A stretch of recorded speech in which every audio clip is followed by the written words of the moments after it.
This is a Rogue Media Network podcast. Let's do it. Let's do it. Let Let's do me come it. in. Let's do it. Yeah.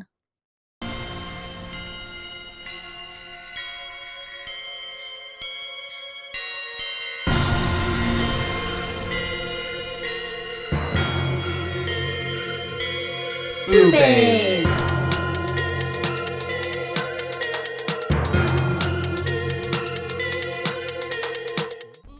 Hi, Hello and welcome to Boobaes. Boobaes. That's right. We're your hosts. I'm Caitlin. And I'm Joshua. And today we're here to talk to you about a film. A film, a science fiction horror film written and directed by Lee Whannell, which we are familiar with because we've covered other movies of him, including Saw. Yes. Plug. So go check out that episode and a few other movies as well. Didn't we cover like all the Saws? Basically, yeah, we did. And then there's we covered Insidious, and we've covered Insidious chapter 2 and 3. Um, yeah, quite a few movies. Quite a few Yeah. movies. And You he can go was only listen to all those. he only directed the first Saw. So Oh, okay. but he had a heavy hand in writing them, I believe. Yes. That's right. I remember Yes. us talking He about wrote that them. now. It has been Yes. a hot second since we covered Saw, so it feels like a Yeah. lifetime ago. Oh yeah, most certainly. But yeah, we're diving into The Invisible Man. 2020, 2020, based on the 1897, sorry, almost said so 19, old. novel by H.G. Wells of the same name, The Invisible Man. Mm-hmm. And I would be so curious to read this book because, like, I mean, H.G. Wells, like, he wrote The Time Machine and everything else too, but he was War of the so, Worlds. yeah, before his time. Yeah, Like, he was. he did some amazing works, and this is a terrifying idea that he came up with. Oh yeah, right? I mean, the recesses of his mind brought out a really chilling kind of, imagine, I mean, getting stalked enough as it is kind of one of the worst things. And then like having it be invisible, like that just adds a whole nother layer to that Makes you feel like fear. you're crazy.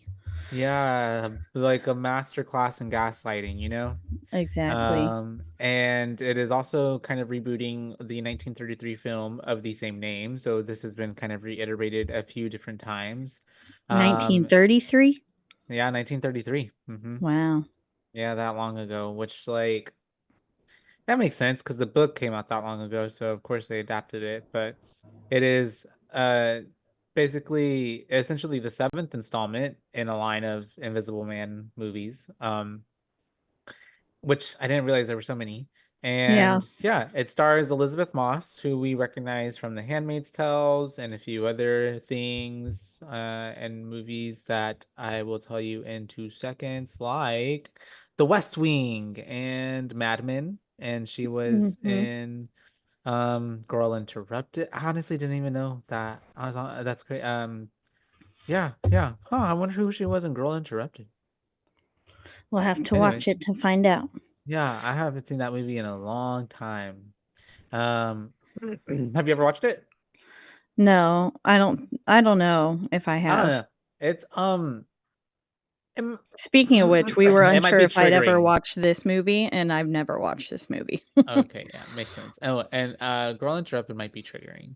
uh, Um, yeah, same reason so I've never watched Handmaid's Tale, because it's too yeah, triggering for me as the well. subject matter, and Um, But this yeah. film also stars Oliver Jackson Cohen, who is from The Haunting of Hill House. Mm-hmm. He played a ghosty like character in that too. Yep. Um, well, no, he was alive. It was the bent neck He was lady dead who was. Oh, he was dead. at a certain. He died at the end, didn't he? Yeah, I think I could have. so. Yeah, I think he did. He It's joined his been so twin. long. I watched it now when it first came out, and so it's Because been they were so long. twins, right? Yeah, Yeah, him and the Bentnet lady. Yeah, yeah. but I might be wrong on that. But yes, he was We've in got that. So horror Storm adjacent. Reed, Mm-hmm. Aldous Hodge. I'm assuming it's Aldous, not Uh, Aldi's. I don't know because we have a store that is spelled that It's way and called it's called Aldi's. I know. Aldi's. Yeah. It And I think it's auto-corrected it to Aldis. Aldi's. I think it's Like, Aldis. because it's spelled the same way, but it Yeah. auto-corrected it in my phone when I was typing my notes. Um, before we got too deep into this, I wanted to make our podcast slightly political. Not political, but I just wanted to say that um, this movie was incredibly triggering for me. I Mm-hmm. uh, I'm gonna get a little serious. I know we're not normally serious over here, but Ever. um, so just trigger warning at the top if you've ever been in an abusive relationship. This, which I was in an incredibly abusive relationship when I was in high school, and he lived with us and basically controlled every ounce of like my being. Mm-hmm. Um, and he stalked me afterwards. Mm. Um, and then he continues to this day. It's been 12 plus years now, That's 13 crazy. years. He continues to this day to reach out to people asking about me and including my parents. Um, so this movie was rather unsettling. Um, Mm-hmm. and then there was also shit, I might cry. um, I this good. movie was a lot for me to watch right now. Um, Why are we about to talk about this? I didn't know this is what it was about. Oh, And it jeez. it just there was a line in the movie where Emily, the sister, after the intense email was sent to her, Yeah. that she was like, if you're not smart enough to see the good guys and you're too weak to get away from the bad guys, it really, because I never like actually got out of that relationship. Like he broke up with me Mm. um because I stopped. It was a heavily like sexually abusive relationship as well. And I stopped giving him what he wanted. I started like fighting back and he left me in the end. Mm. But I just don't want anyone, if you are in an abusive relationship, to think that you're too weak to get away. Like that sentiment in the movie, I know it was just like a small line, but Mm-hmm. it really messed with me. Um, and I just don't want anyone thinking that, you know, that you can't get out of it, because you can. And it is so much better whenever you do, unless they continue to come for you, and then which that's really terrifying. Um, Yeah. but I just don't want anyone to think. And I looked up just the hotline for the domestic violence hotline, if in the event that anyone was listening. That number is 800-799-7233. And they also have a text service as well. If you are in an abusive relationship, this is, um, it's just something that hits pretty close to home for me. Even 13 years removed, it still obviously there's PTSD. Like, I remember thinking that I was seeing invisible people like coming into my room or doing these things to me. Like, I would round corners and like freak out. And Mm-hmm. this felt like an embodiment of PTSD, but this was like a very real thing that was happening to Cecilia in the movie. But yeah, it just it got me. It got me good. Yeah. But I wanted to share that. Zero booze. Zero booze. Zero booze. No, I did enjoy the movie. Yeah. And I thought it was really clever. And honestly, it terrified me more than most other movies that I've seen. So, Yeah. because not that an invisible suit is real. I mean, it probably is in like Maybe some, one day or yeah, somewhere. Yeah. but How do we know they're invisible? exactly. Like they could be here all the time. And Yeah. that person who was in my life is not smart enough to get an invisible suit, thank God. Yeah. But yeah, I don't know. I worry, like, I even worry because he's tried to reach out to like this podcast before and stuff too. And so That's gross. I even worry like that he listens to this even to this day. Oh, just to listen. Well, hey, If if you you're are out listening, there, fuck you. fuck you and take a hint and look at all the trauma you've caused, my Yeah. friend. So, I have boogers coming out my nose now. take with that what you will. I'm sorry you had to go through that, my friend. It's Um, okay. yeah. I mean, it's Well, not it's not okay, but okay, but it happens. we all And grow unfortunately, and learn. happens to well, and unfortunately it happens to a lot more people. Um, and maybe some people are listening right now that are going through that or know other people who go through that. So hopefully they Exactly. know That's why I they're wanted to bring it up. not alone. And you're right. What the sister said, she probably said because she was in a state of hurt, but Yeah, I mean, it was was a and really awful email that was sent to her. yeah, I mean, I mean, honestly, that was a long ass email too, just It basically was. berating her. But yeah, like like just touching on that, those words are pretty insensitive because everybody's story is different, and like you said, especially when people are in those situations, and people always are like, well, why don't people just leave? Why don't people just because obviously they're kept there by this person, like, you know what I mean, like you're almost caged in a way, not necessarily physically, I mean sometimes even physically, hello, but mentally, you know, you're just it's not even fathomable almost in a way, Yeah. you know, Yeah, I because you're mean, he so would, like, case my high school manipulated. classroom to make sure I Yeah. wasn't talking to anyone. He would like, I wasn't allowed to have friends. He even joined the marching band, like, to help with props to make sure I wasn't talking to anyone during rehearsal. It like, Yikes.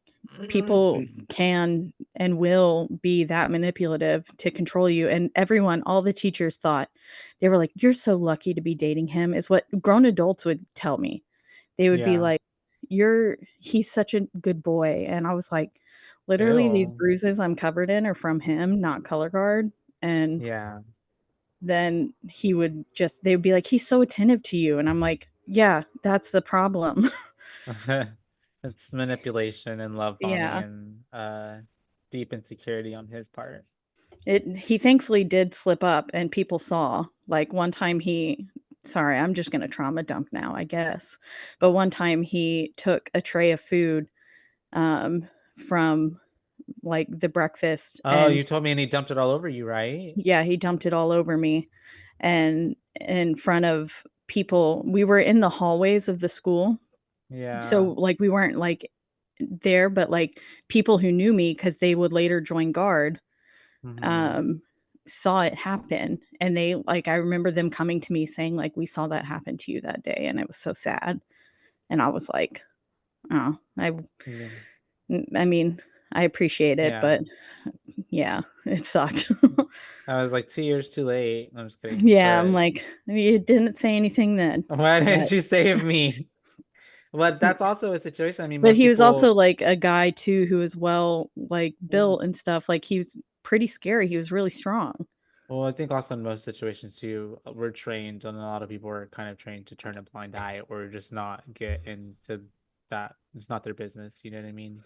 I will forever be grateful. There was one time we were in the mall, Mm-hmm. and this lady probably has no recollection of doing this, but there was Yeah. one time we were in the mall and he was talking down to me, and yelling at me and screaming at me and grabbing me, Mm. and this random lady walked up and she ripped him off of me, and then she looked at me Oh, in the face and she said, "Do not ever put up with that." She was like, "You don't." oh Sorry. shit. You're She was fine. like, "You don't deserve this, and, this is not okay, what's happening to you." And it was just this random lady, and so now Mm-hmm. I've never been in a situation where I've witnessed, like, another thing happening to someone else, Yeah. but if I was, I want to be like her because Mm-hmm. that was one of the first moments where I realized, like, this isn't okay, what's Yeah. happening. Well, it And takes so someone like that to point it out to you because you're so used to it. You allow it to, you get almost you're manipulated into thinking that it's okay and to believing that, well, that even I if you deserved even it, or yeah, exactly that. that it was always my fault. Like, that's what she said in the movie, and I was like, "Ooh, damn, that's Yeah. I'm feeling this." But yeah, and so it's really wild what manipulation can do to a human brain, and like people like think it's so easy to get out of it until you're in it, and you'll never know truly unless you've been in that situation, and Yeah. it's it feels impossible to escape. And we even had a pregnancy scare too, and I thought I was gonna be stuck with him forever, just like she had in the movie. This movie, like, Yeah. really it It was other triggering. than there being an invisible man, this It was movie, the like, really same. hit home for me, and I was like I mean, I never drugged him, obviously, but, um, it was really the same, and yeah, it triggered a lot of emotions in me while I was watching. I had to keep pausing it. I Yeah. finished literally right before I We had started to at, like, start. 1 something, and I had to Yeah. keep pausing it because I was like, "I can't handle this right now." But we're gonna talk about it, and I picked this movie because you gave me options. And I was like, "I wanna watch this," and I had no clue, that this is what it was about. I Yeah. definitely was thinking of a different movie. I I wonder think what movie you were thinking I about. think, like, The Hollow Man or That's with something like Kevin that? Bacon. Yeah. Yeah. I Yeah, think that's maybe older. that's what Yeah. I was envisioning because I thought this was an older movie. Whenever I saw it was 2020, I was like, Oh, "Oh." So, I yeah. thought this was an older movie, like, I thought it was from, like, the '90s or something. Mhm. You thought it was The Hollow Man? Yeah, I think so. Okay, I it's think probably that's because what I if you've thought seen it that was. one, then yeah. And that's way different storyline. Yeah. Yeah, and so I Mhm. think that's what I was thinking of when I was like, "Yeah, let's Mhm. watch that." Um, but yeah, so I guess let's, Dive just into it. get into it now that we're Um, done crying. the movie opens up with, like, it's very the soundscape in this movie throughout the whole movie is really good because, of course, it has to kinda pay and lean into that more because the premise and the antagonist of the movie is invisible, so you have to lean in on the sound to kind of bring in a mood, and does that opening the movie with the ocean and just kind of giving us this really nice rush of sound. And even before that, I think we get like the clicking noises as well of the suit. Yeah. And then we come and open up into the bedroom of this nice and beautiful, elegant home with all those beautiful windows. And the And we title card, see, sorry, was so dope. oh, oh yeah, The yeah, title yeah. card was really cool. I thought it was really creative how the waves Hmm. crashed up, and then it gave us some credits, and then the title card, and then it just Revealed. disappears, and I was Yeah. like, "Ooh, that's nice." I thought it was pretty cool. Lays really heavy into the title of the film. And we have Cecilia laying in bed, and the beginning of the movie really does a lot with not giving us any dialogue and just really being able to depict a lot of emotion and really narrate what's happening with just the movements, the her pulling up her phone after getting out of bed and like, making sure that she's watching him on the camera to make sure that he's asleep. She says, Adrian calls to see if he's sleeping well, and we see the pill bottle that she has is diazepam. So we can tell that she probably, I mean, we don't know at that point I that meant those are to sleeping look it pills, up, but but okay, that's what diazepam is? there's it's like, yeah, yeah, yeah. It's aiding her at least in this situation to put him to sleep, but it's to relieve symptoms of anxiety and alcohol withdrawal. It's Okay, to treat certain seizure disorders and to help relax muscles. So yeah, it's pretty much a downer. got And it. so she's planning her escape. As we can tell, she's being really quiet, moving through the house. She is, you can tell that collecting a mhm. bag from a secret hiding spot in her closet. Yeah, so you can tell that everything's been kind of meticulously thought out. Yeah, because inside the bag you can see like big chunks of money, like passport, other things, like to get her. It's clear that she's trying to escape. Yeah. And then she wanders into some sort of lab that I was like, whoa, what the Whoa. fuck? Dexter's Laboratory. Yeah. Yeah, and she disables the alarm and all the other cameras minus the one that's on pointed on him, like Hmm. you said that she did earlier. And she pauses on her way out and looks at this empty sort of cell thing that Hmm. it's like a holding cell kind of thing, and it has these little arms that are outstretched, but it's holding nothing, Yeah. or at least you think it's That's, holding nothing. and she even kind of looks and is kind of like, huh. But then kind of, goes back to doing her shit. Yeah, she's like, we don't got time to think about that right now. Yeah. Um, and she's on her way out, and then she accidentally kicks the dog bowl, which this Yeah. part of the The first film is sound. relying, yeah, heavily on Or, silence. hmm. But she makes a big, it's a big sound that Yeah. happens whenever she kicks the dog bowl. But thankfully, he doesn't wake Wake up. up Just yet. just yet. And then she's But able to make her way to the garage. yes, And that's whenever she's in the garage, she's about to escape, but then we get interrupted by a bark, and it's the dog. Oh, was that me? That was funny. It no, sounded echoey. I think it was a oh, I think a motorcycle went by on my end. But the dog comes in, and at first I'm thinking like, oh my God, he's gonna attack her. But she's like, oh my gosh, it's her baby or sweetie. I don't know. I forget his name. Zeus. Zeus. And then she's like apologizing that she can't take him with her. And then she like takes time to take the collar off because she feels bad for him, which I do get. But I was thinking like, honey, you don't have time for this. And then You gotta also, get out of like, there. as soon as he sees that dog without the collar, like he's gonna put it back on. You know what I mean? Like Yeah. he's gonna Unless put she it. took the collar with her, but she didn't, right? She didn't. No, she She just kind of drops it. like drops it. Yeah. So I was maybe Yeah. startled because of the car alarm going off, because in the process of taking the collar off, she ends up bumping into the car, and it makes the car alarm go off. So now we're like, oh my gosh, we got to get going for real, for real.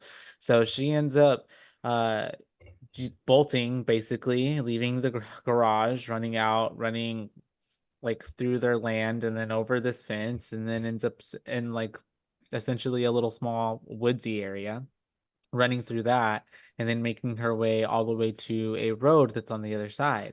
And she's waiting there for someone to come pick her up. And you can tell because she's like looking at her phone. She's like, come on, come on, come on. And she's waiting for her sister, of course. And she Yeah, I near didn't realize at first that this I was worried it that was gonna be him approaching in the coming car. up for her. Yeah, yeah, yeah, of Yeah, course. and I was like, girl, don't just willy-nilly walk up to this car." But then thankfully it is Emily, her sister, Which of course and they build the suspense up to that, because the whole like, she's waiting, and then like we're looking in the woods and you can kind of hear like stuff crackling and stuff. branches Uh-huh. breaking and stuff. Ex- Yeah, it so it's was all the suspense. Um, but you're right. If when you haven't seen this movie, you're like, I've literally seen this movie like this is probably my first time watching it. So that's why I'm like, I was new as the sister, but I remember, yeah, the first time it's like, damn, you're right. It was like, who the hell is that? It could be whoever she's running away from. But she's in the yeah. car, and then she's like telling them to leave, but she's like, what the hell is going on? Like what is happening? And No time then for questions, sister. but real honestly too, because if someone's telling me to like pick them up in the middle of the night, they get in the car, they seem disheveled, and they're like, drive. It's not time for to be like, wait, what's happening? It's like you Yeah, I'd drive be like, and ask "Okay." questions later. That's Yeah. whatever. That's like what you say. It's ask questions later. But anyways, um, he ends up running up on them, busting the window, and then the sister's like, "Oh my gosh, OMG!" Oh, and she had also dropped the pill bottle, by the way, Yeah, getting the into the car. diazepam.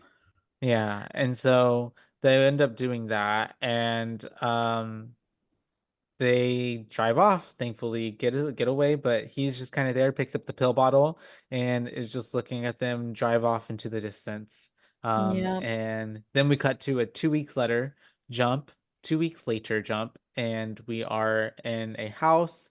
Miss Cecilia is debating on whether or not to go get the mail, but she can't get herself to get out of the house because she is paralyzed by her anxiety and fear of her ex-boyfriend coming to find her. Because right exactly. now she's hiding out there and quote unquote nobody knows that she is there. So Yeah. yeah. Mm-hmm. And she makes it outside and gets to the mailbox successfully. But as she's about to open the box, we hear these heavy footsteps approaching of running, someone running. And of course, it's someone running with a hood over their head. So it's like extra terrifying. Um, Mm-hmm. but yeah, she spooks and runs back inside Yeah. and doesn't end up actually getting the mail. Um, but yeah, and then James. not yeah, James is there and he's just kind of like, It's well, okay. it's okay. We'll get to it eventually and no rush kind of thing. But then Emily shows up, right? Mm-hmm. And she Yeah. comes to the house and Cecilia gets rightfully Upset. mad, Yeah. I think, because not knowing the situation yet, she tells Emily that you can't come to this house because he knows where you live and he will follow you to this hiding spot, Yeah. essentially. And Emily is like, no, no, it's okay. It's okay. He's dead. That was a really Um, well, way to drop it. Like, yeah, the way she dropped it to me was just kind of like, he's willy dead. nilly. Yeah. Yeah. Yeah, yeah, yeah, yeah. But yeah, she's like, he's dead. And then C's like, what? And she's like, What the yeah. So, what? and she's like, I love how she's like, so you don't have to cut me out of your life anymore. Like, Yeah, and it's like, "Girl, this ain't about you right now." Like, I know very much that she that. hasn't been able to open up about it, like, Yeah, because that's true. it is so hard to open up about it, and then Yeah. also, like, getting people who believe you too.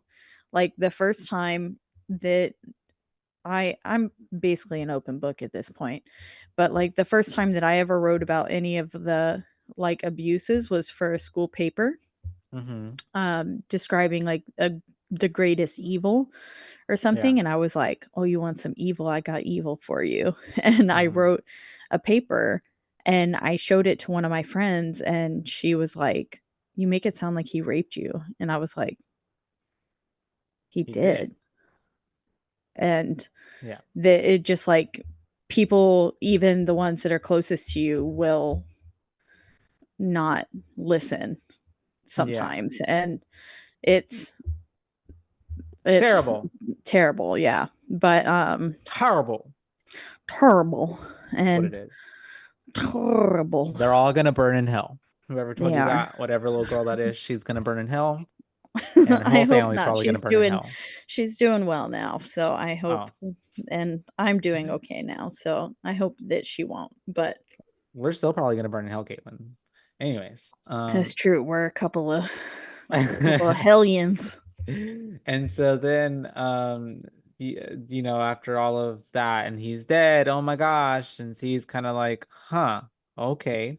You can tell She that, shows her like, an article, and we see yeah, that he's the head of a tech company yeah, too with it, and I was like, "Oh, makes that sense because the explains tech the was in a lab." garage. Yeah, Yeah, I was like, "Okay, this is coming together a little bit more now." You kinda have but to take this film and piece it together as you're going along because they don't give you a backstory, and that no, is one of my fun facts. Lee Wanell chose not to have an opening establishing Cecilia's predicament with Adrian because I wanted to just drop the audience into Cecilia's situation without any backstory and make them feel everything through her. And he said, and luckily I had Elizabeth Moss, who is very good at communicating a lot to the audience without saying anything, which she was very emotive and yeah, really good at expressing and looking and talking to nothing. Um, that's true. she, yeah, she did a great job. Her face is able to convey the terror a lot of the times, like, of like, especially like when she's in the room Like, because it's not even like super terror. It's like it's like uncomfortableness. Uncomfortable. That's Yeah. the word I'm looking for. Very like just always on edge. Unfortunately for her, because that's a terrible way Yeah. to live. Yeah. So after oh, and she also, they're explaining to her, she's explaining to her that he's dead, and she's not believing it. So Sarah's like, there's no way that he would have done this. Like, you know what I mean? Like, because He controlled every aspect of my life. There's no way he would do because this to the himself. title was that he unalived himself. Yeah. Yeah. And so we're getting past this, and then they're asking her, like, what did he do? And she's getting to explain to them at the, like, the breakfast coffee table, basically, essentially. We don't have to get into too much detail, but like all the traumatic things that he was doing to her and why she was stuck there, trapped essentially under his control. And this really helps to show James and Emily like just how bad it was, and for them to sympathize with her. And then I believe this She is whenever says, like, he oh, hit me. They would be like, well, did he hit you? And she would say, and amongst other things. yeah, Like, it wasn't always physical abuse, but definitely a lot of mental abuse. And, yeah. Well, it also um, made me think that he would do more physical abuse than just hit her as yeah, well. Yeah. exactly. And, Oh. then this is where she also admits that she took birth control without him knowing because Hmm. he had wanted a baby, Baby. a little wee pappy. Um, Little boy or lassie. And she didn't want that, obviously, because Augie. she didn't want to be trapped there with his child. Which she, says very much so. Which Exactly. is so understandable. Yeah, Excuse me. because I mean, I know that you can, but if you have a child with someone and you want that child to grow up with, I mean, Oh you probably yeah. wouldn't I want mean, him to grow up no. with him in that their life, but like that really does tie you to a person. Like you could be separated from them, but You'll you'll never be always separated when be you share DNA with you share a exactly. child. Yeah, there's always going to be that tie. And like you said, I mean, whenever people, uh, yeah, unless you were just too, yeah, that's a lot. We'll just leave it at that. So a lot of factors coming in. And so, Yeah. then we have, uh, she's She going to get the mail the next day. It's the next day she's going to go get the mail, right? exactly, and she makes it all the way to the mailbox. And she comes back and triumphantly like sets the mail back down on the counter and she's like, "Well, looky here, motherfuckers. Look what I Yeah. did." And they're all like, "What? You got a mail?" And they're so And proud of her, and it's like a they really are. great moment. But then James checks the mail, and unfortunately, there's a letter for her, which is a surprise because nobody should knows that she is there. Exactly. And I was Yeah. like, "Uh-oh, that's not good." Um Yeah. and we she opens the letter and we see that it's a notice of heirs. So she got something from Adrian Adrian, yeah. and his estate because he was like a tech mongol. Um, and so she goes to meet with his brother, Tom, who is the lawyer of his brother's estate. Played by Oliver Jackson Cohen. Yes. And he basically explains to her that you're going to be getting 5 milli over the next 4 years in installments of like 100,000, I think he said. Um, I don't remember the math on it, but 5 million is a lot. yeah, it was definitely she would be getting 5 milli, and Yeah. then installments of some amount, and over like a month kind of thing. And this was as long as she didn't get into any sort of crime, like Legal any trouble, commit legal any trouble. crimes. Which Yeah, is very and specific. exactly. And like even in the moment I was like, "Oh, that's not Odd. going to be an issue." I That's a was like, "She's catch. going to be fine."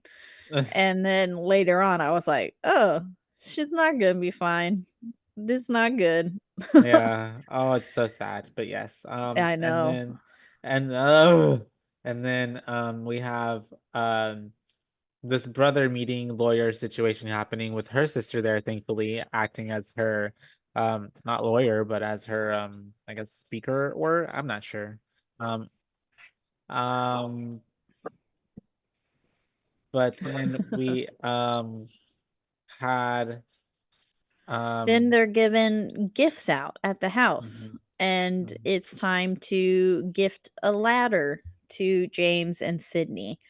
Um, and she's like, "Look at this nice ladder I got y'all because that one needs to go. We need to get it out of here."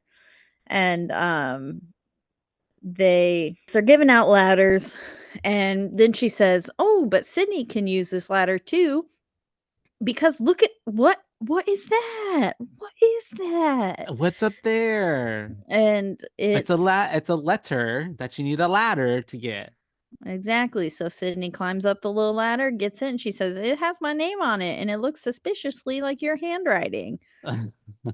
Yes, and because she's like open it, and it's very sweet of C because she ends up gifting Miss Sydney basically her college career. She tells her, for the next, I don't remember the math on it, but for the next so and so, I'm going to be putting money into this account, and I'm going to call it Parsons. And it's going to be your Parsons account for Parsons School, which is a fashion school. Or I Exactly. don't. She's giving, I think it's Mhm. an art school that also Art school, but has for her to go to fashion. fashion, yeah, yeah. Yeah. 10,000 a month for a certain amount of time. Hmm. But basically then she was like, she might even have enough to go to grad school. Yeah. Um, it was, and I just wrote, they have a cute dynamic, like, Yeah. especially whenever they start like pillow fighting and stuff, and they're just like all having a good time together. But then it's quickly ruined by this eerie POV shot from around the Mhm. corner, like someone's watching them.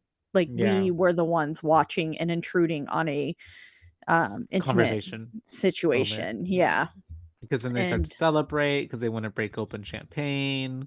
And it's a cute moment, like you said. And then Cecilia goes to her bedroom situation, and she's like, I guess she did a little shopping, little retail therapy, and ended as up she should. yep, buying some stuff. And as she's kind of taking it all out of the bags and stuff, we hear some like uh, tech to like what would you call it, clicking noises, and Yeah. like a camera lens whenever like the open and close of a zoom lens. Yeah, a little like worrying and Yes, uh is that the word? well, worrying is more like a almost like a buzzing, like Yeah. in the background Mhm. kind of thing. Mhm. Yeah. But yeah, she's hearing like the shutter and stuff and The clicking sound. shutter. That's the And she word, kind of, shutter. speaking of which, we covered that movie, didn't We we? did. What? Shutter? Shutter? No. No, we didn't. I just Uh-uh. watched that movie. Yeah.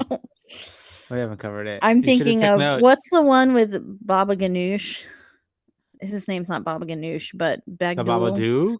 No, Oh, Bagul? Bagul. Yeah, Sinister. Sinister. That's what I'm thinking of. Sinister. That's a good one. Baba Ganoush. Baba Ganoush. um, Beef Stroganoff as beef the stroganoff. villain. Oh man, you know what slaps? The Hmm. the what is it called? Hamburger Helper beef stroganoff one. Oh, hamburger helper is really good. It is good. And the beef stroganoff one is doesn't have any meat product in it, so I can get that and then put my own like fake beef in it and still Oh eat it, yeah. and it's real good. Shit, I need to buy me some.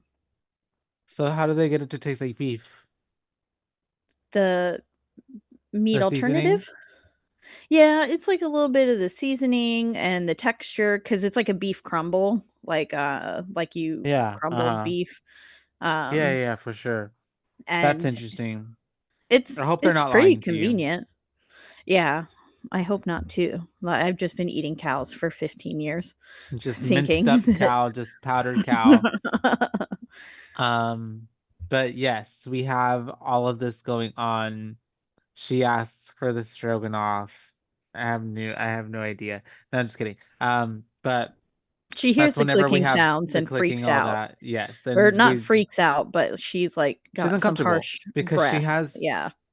a feeling that she's not alone. And And then she's being watched. because she most certainly is. And then She it is. cuts to it being oh, breakfast time. It's the next day Harsh now. cut to breakfast in Yeah. the pan, Mhm, which was mhm. another like almost jump scare with the sound because it was like Yeah. you were so quiet and listening for the clicking sound because I didn't honestly hear the clicking sounds. But my You just saw like the closed captions. captioning told me that there was clicking sounds, and so I was Yeah. like listening real hard, and then all of a sudden it was like bacon sizzling, and I was like, Yeah. Cook it my kind of meat. got me, yeah, and And but yeah, then she's cooking breakfast. James comes downstairs and he's like, I got no time for breakfast, but can you get Sydney out of bed? Kind of thing. And yep. she says, okay, yeah. She leaves the breakfast in the pan, just going. And as she walks off, we see the little knifey We see slide the right little off the counter. yep, and the heat goes off on it goes up on the stove. Exactly. And making the pan go up in flames. Mm-hmm. And it goes up, the bacon starts sizzling even more, and then that's oh yeah, well, like you said, it all goes up in flames, and then that's whenever they run back in, and we're like, oh my god, it's on fire, and Sydney helps her to put it out because she gets the fire extinguisher. Cecilia was just gonna like throw water on it, and Which you then never want to do in a grease fire. never, no, you're supposed to get flour and throw flour on it. I think flour is also not a good thing to put on I'm it. just kidding. I have no idea. Okay, I I'm just pretty said sure that. Don't do that, you guys. I Fire listen to extinguisher is the only way to go. My favorite murder, which is one of my other Mm-hmm. favorite podcasts, and her dad, Karen's dad, was a Firefighter, fire marshal. firefighter. Yeah, and she mistakenly said that you should throw flour on something, and then it's a very popular podcast, so like millions of people wrote in being like, "Do not put Mm, flour on your grease fires. I It's wonder not what it good." does. Does it make it worse? Probably. It just cooks it. I think you're supposed to put baking soda or powder on it. It's one of those, Oh, okay. Got it. or a fire extinguisher. Hmm. Fire extinguisher, only you guys. And if you don't have that, just let everything burn and leave. That's all you And can say, do. well, we'll do better next time. Yep. And so thankfully they just kind of like, hee hee ha ha, oops, silly me. And now it's the nighttime now, right? We've cut from the whole day and now it's night. We've literally skipped an entire day, Yeah, essentially. and we're hearing some footsteps in the dark with like my closed captioning was like rapid typing, and I was like, rapid typing, what? And then we round the corner and I was like, oh, it's just her typing. Literally and typing. but then she stares at the open door, and this is where I was like, was it some sort of invisibility cloak that was in the empty area that she paused staring at in the lab looking place? And it was, as it turns out. But she stares into the open door and then calls for James, and is like, James, is that you? She wanders out into the hallway, which I was like, oh, girl, I Hello. don't know if we should be doing that. Um, but wanders out Sorry. into the hallway. Can you hear me? Yeah, sorry, my headphones kind of went out for a second there. Okay, I Oh got it no. reattached. There we go. I'm back. Okay. Okay. I didn't miss a thing. Um, Continue. but she walks out into the hallway, and then she's slowly going through the house and turning on the lights, and uh-oh, the fucking front door is open. Which is terrifying because And she obviously it just was kind closed a of moment ago. like stops and goes outside of it, which I was like, girl, you should be more afraid right now. Yeah. Like, this is bad. If my front door was open, I'd shit a brick. Yeah, I would too. I'd be a little bit suspicious. Maybe I'd suspicious. also watch. This is why you should always have animals, you guys. Watch Yeah. to see if your animals are freaking out, Oh because if yeah. they're freaking out, you need to be freaking out. Something's around. Exactly. And but She she goes goes outside. Yeah. Yeah, she goes outside and we can see that it's cold because her breath is in the air. And then fucking a puff of breath comes from behind her.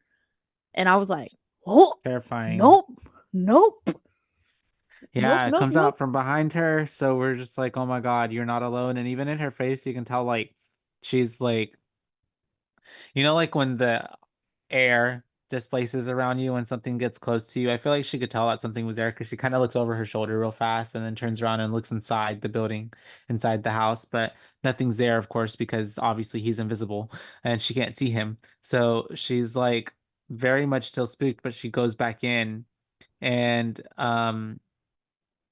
she ends up, does she call out for James? I don't know what I'm talking about. Oh no, my bad. There we go. Yeah, that's whenever it's still nighttime and she's back in bed and she's Mhm. trying to sleep, and that's whenever we see that the covers are being taken off of her and Sydney. Which is one And of my biggest like fears in the night, because of the Conjuring oh films. yeah, Remember whenever they like when she tug gets on their pulled, feet? Yeah. yeah, I get And scared of then that like her sometimes cover too. gets ripped off of her. Yeah, that it's fucking I'm like, nope. I had a dream one night that I was getting like dragged Yeah, and off the bed. Like I was having a dream like about being in my room and or I was astral projecting, I don't know. But yeah, I woke up kicking my feet, like kicking spooky. everything and off of me because I was like, no. Andrew was like, You're what the not fuck gonna is take going on? me. Yeah, and I was like, oh, that was a scared dream. Yeah, I've Oh, had dreams like that. They're very spooky. They're terrifying. they They're are. so Yeah. real. They feel Yeah. so real. And so we have her, having these covers being taken off of her, and they take them all the way off.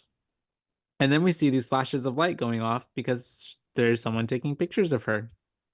Yep. And she starts to, I guess, feel that, she's a Did little I ever tell chillier. you? No, what Sorry. happened? This is just going to be a personal anecdote podcast now. Yeah. Um one time I lived in this apartment um and my boyfriend at the time was out Mm-hmm. playing Dungeons and Dragons. So I was home alone and Mm-hmm. I had gone to bed and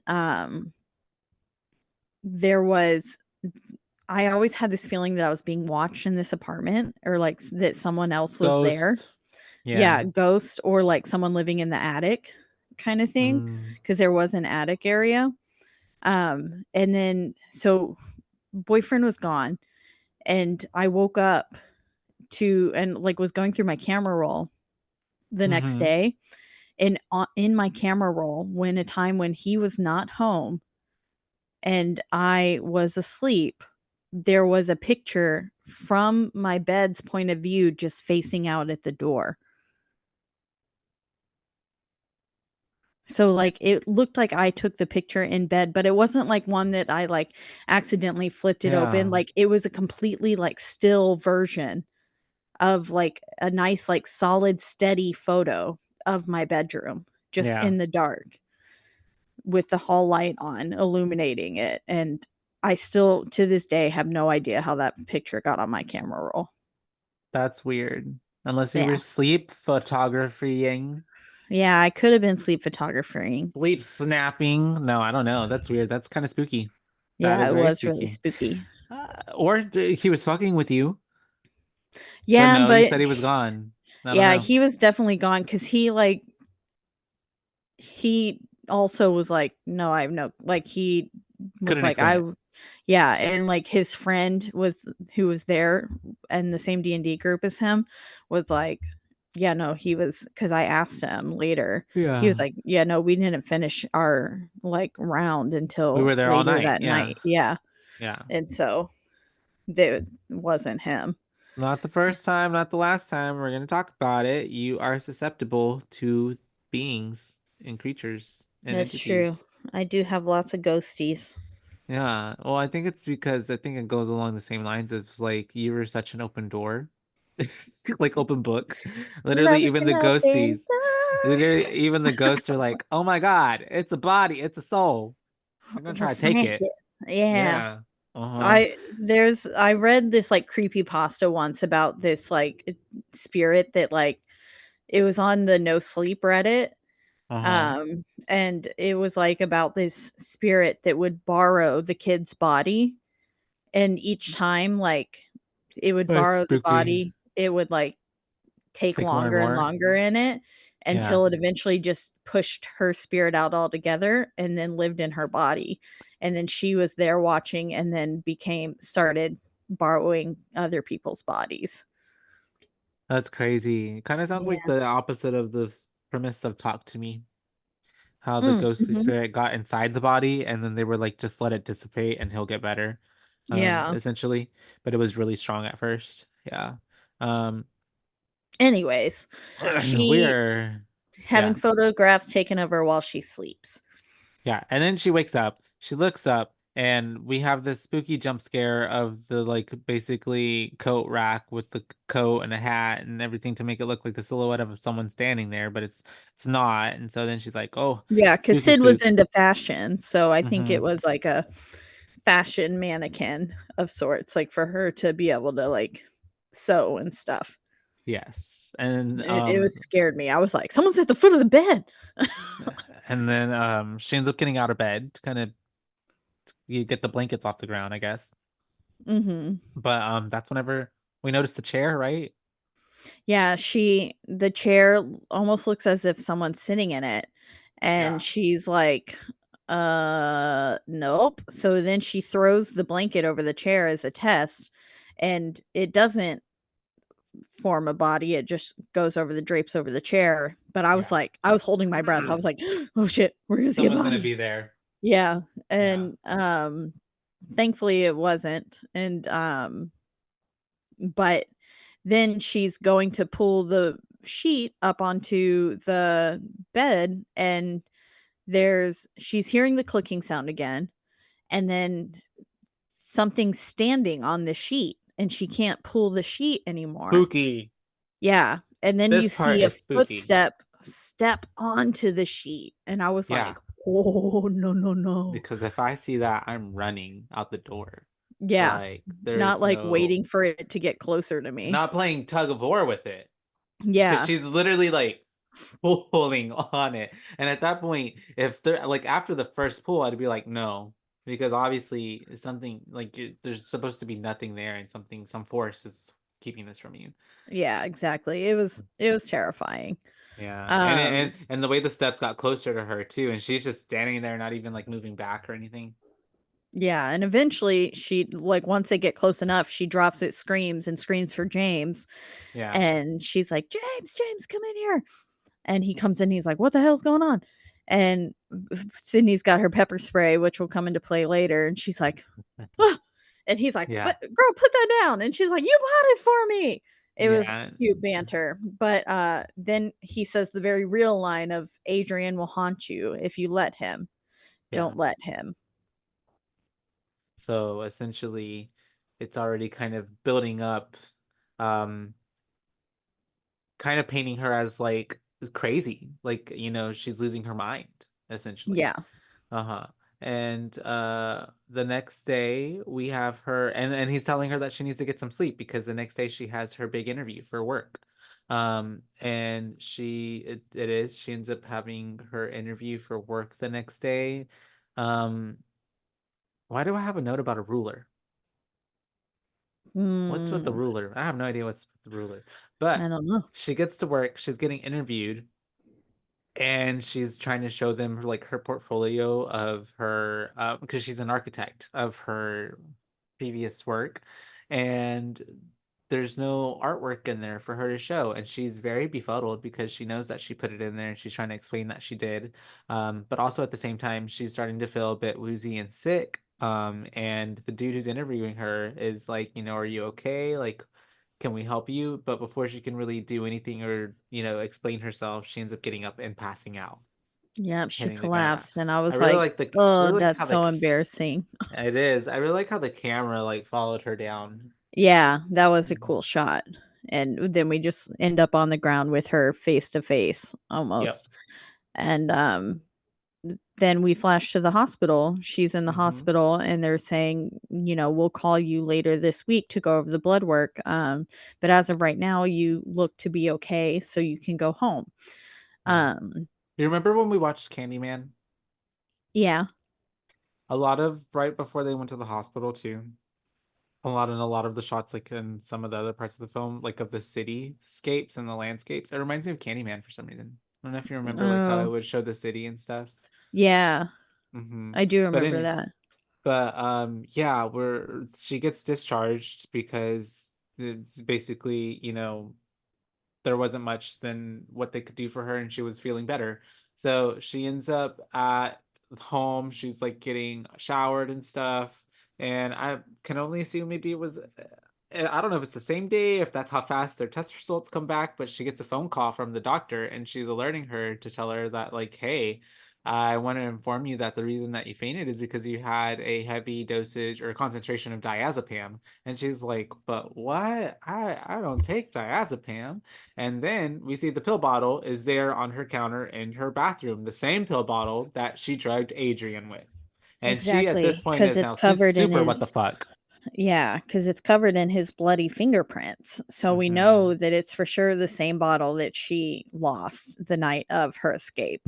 Mm-hmm. Um, and so then she calls up Tom and she basically tells him to stop. She's like, tell him to stop it. Yeah. And James is such a good friend. James is a real one because he's like, bitch, you better sit down, shut up, and listen. Like, My friend has something to say. yeah, and you better respect her. And I love how Um, throughout the conversation though, once things start getting a bit like unhinged, she's kind of looking at her like, oh fuck, like, like what did I get myself into? she done lost her damn mind. This some white girl shit. Yeah. For real. um, but yeah, and then she says he's not dead to Tom, and uh, she says he's figured out a way to be invisible, Yep. and he's a world leader in the field of optics, so he's Which not makes dead. I just sense. can't see him. Yeah, I love how they're and also like giving her like I love because I if someone's telling me that, I'd be like, you know what? You might have a point. But at this yeah, point, they're still like, no, like she's crazy. yeah. Her brother was like, or Oh his yeah. brother was like, he He could have might. may have been able to do that, but I saw the body and I know Yeah. he's dead. And Oh, then because he was like what he said was that my brother was a genius, but what made him more of a genius was not that he was able to create the invincible suit, but that he made you believe that he did even when he didn't. yeah, his Yeah, yeah. brilliance was how he got into people's minds Yeah. and did exactly what you just said. And he was like, Mhm. I hated him.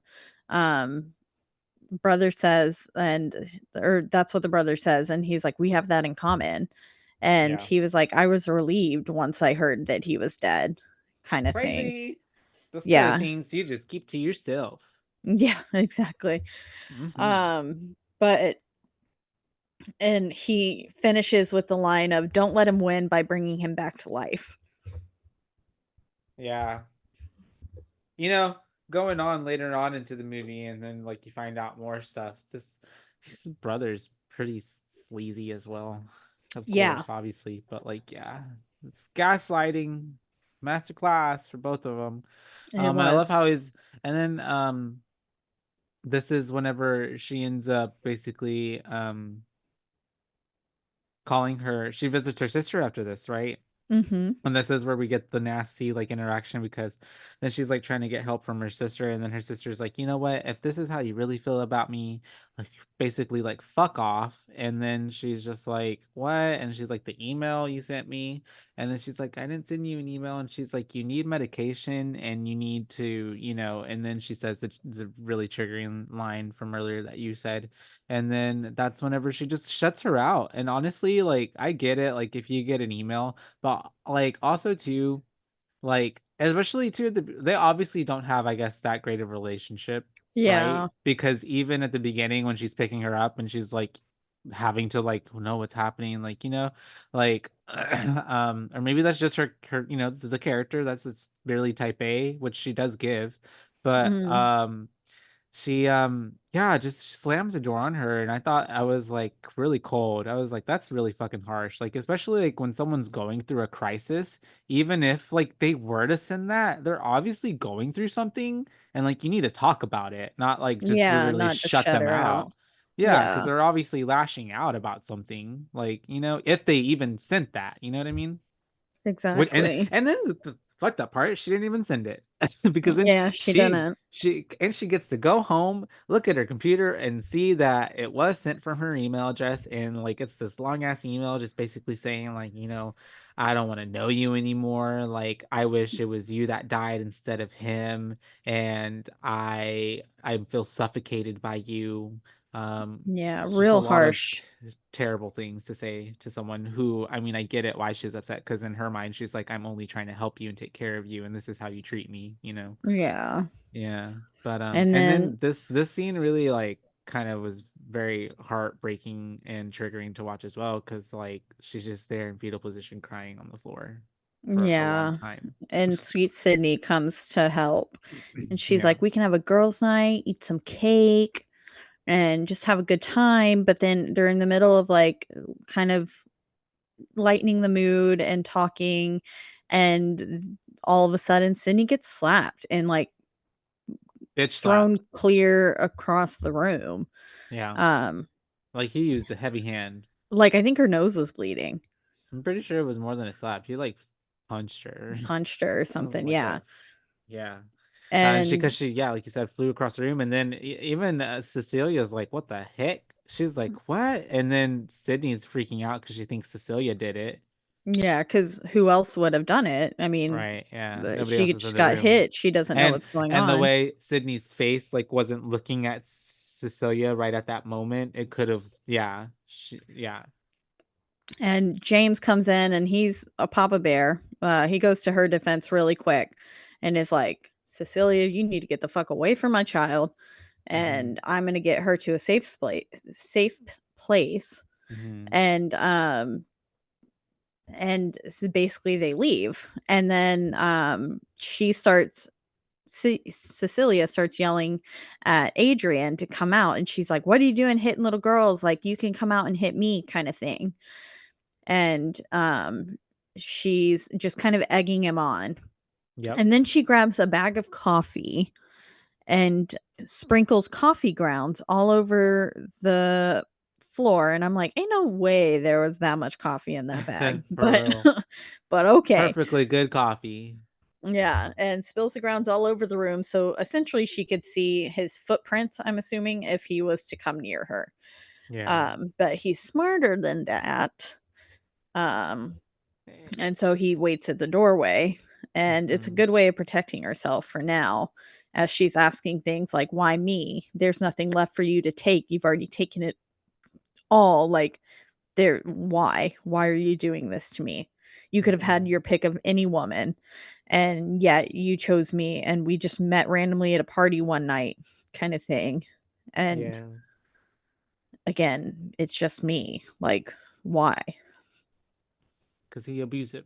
And then that's whenever we have her, after having all this talk, she has this idea to grab her phone and call his cell phone. So she Yep. ends up calling his cell phone, and then we start to hear a buzzing from upstairs. Yep. Um, Which so was terrifying. yeah, she ends up getting and grabbing that huge ladder that she gifted James and Sydney. She goes, pulls down the attic hallway thingy, opening door, and she goes up. She gets into the attic, and she's just kind of like looking from afar right now because she's, obviously a little spooked. But then she ends up getting in there as she's calling the phone, and she finds it, um, freaking just up there above her spot where she was, like literally, right above where she was underneath. And then, as she sees the phone and then opens it, she sees that there are pictures of her that were taken, the same ones that we saw like from the flash from the other night. And then there's Mhm. also the knife that was taken from the kitchen, and it is in a plastic baggie. Which as soon as I see it in the plastic bag, and then she's like, I'm like, do not put your hands on it. I'm like, Yeah. do not put your fingerprints on that. And she literally takes it out of the bag and puts her fingerprints all over it. And then she ends up at this point, what? She also finds all of her drawings and That's stuff, right. Yeah, and from the portfolio. then she's looking through the drawings when the phone vibrates again, and it says, "Surprise." Oh yeah. And so she's like starts looking around like, "What the fuck?"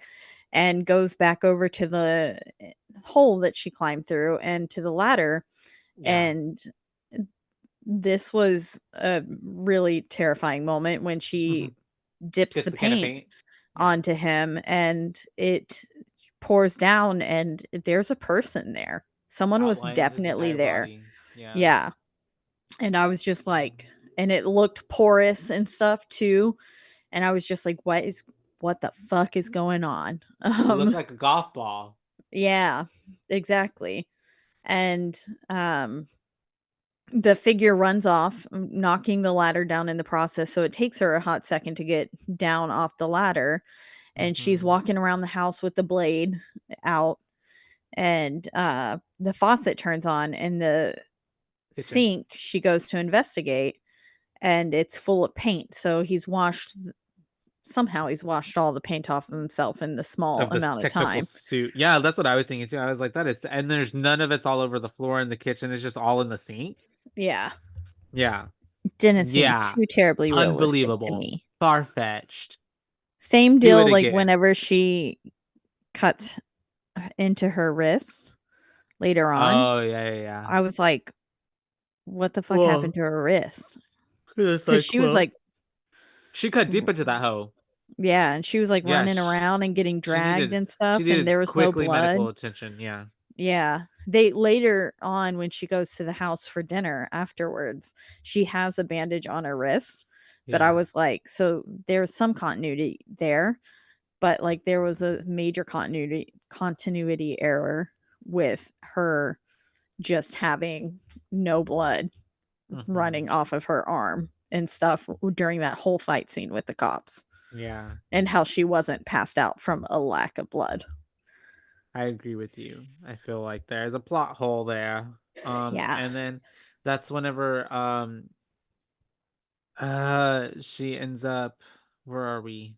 Oh yeah, yeah, yeah, yeah, It's yeah. faucet, They're getting into a hole. She's like, basically having the knife in her hand, just waiting for something to happen, and then something does happen because he literally picks her up by the throat and just has her up in the air, and the like music, the fucking Darth sound, Vader. yeah, everything is working really well to really build up this really heavy suspense, and then he pushes her against the wall, and then just kind of has a go at her, just really fucking her up for the most Beats the part. shit out of her, yeah. Yeah, And unfortunately. they're destroying the house in the process, like, he's, like, flipping tables and shit, and I just wrote, "I hope to God James believes her when she gets home." And he Nope. doesn't. Nope. But, she's breaking dishes on his head and shit, and she gets out after a long struggle, gets out Yeah, into the street, calls an Uber thing, and, he is not hurrying at all like she not at asks him all. to. He's just kinda like, "Oh, okay," and she's like, "Hurry! Fucking Well, lock the thankfully, doors!" yeah, for real, right? Thankfully, she was able to get an Uber. I'm assuming it's like, I don't even know what time it is, but she ends up Yeah, asking him to take her to uh Adrian's old house, or his house, the one that we opened up in the beginning of the movie. And he's like, that's all the way outside of the city, it's going to take a while. And she's like, yep, that's okay. So they end up going, he takes her all the way there. She tells him to wait for her, so that way, like, so she can have a ride to leave. And she ends up going into the house. And what does she find when she go into the house, Caitlin? she goes into the house, and Mhm. Zeus is still there. So Yep. she finds Zeus, but then she goes back into the empty holding cell thing, Yeah. and she is like, "I have some suspicions about this." And she types in 12/14/17, the day we met, and she goes, "How romantic." But that's a code to the cell.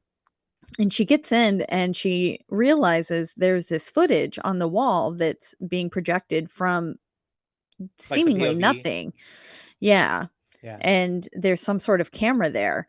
And so then she messes with it some more, and we see that it's this like porous, covered in tiny cameras that makes it invisible suit. Mhm. And Which she's also, in how does there. that even work? Like, just because it's a bunch of like, how? Because it's a bunch of cameras, is it? You know what I mean? Yeah. I don't get how that works, but okay, we won't. That's not that kind of podcast. All right, Yeah. I'm guessing that it somehow picks up exactly what, but is like around how to it. know, yeah, and how it projects it. I don't really get it. I don't know. Yeah, and then But it's waterproof. Hell. yeah, somehow it works. But yeah, then Zeus starts barking at something as Uh-huh. she kind of rips the suit off of the little hanger thing. Mm-hmm. And this is where I was like, girl, you need to, we need to Yeah, you need to get go. out. We need to Yeah. get out right now. And she goes and she hides in the fucking closet and she puts the suit in her secret hiding place thing. And I was like, she should have kept that suit as evidence because he probably knows about that fucking secret hiding place by now. I was about to say that too because she does have time to run out of there. So it's just like she got out. It's like she could have left with that in her hand, or put Yeah. that shit in her fucking pants. You know what I mean? Like I don't know. Like I don't know. Done something to get it out of the house, but Yeah.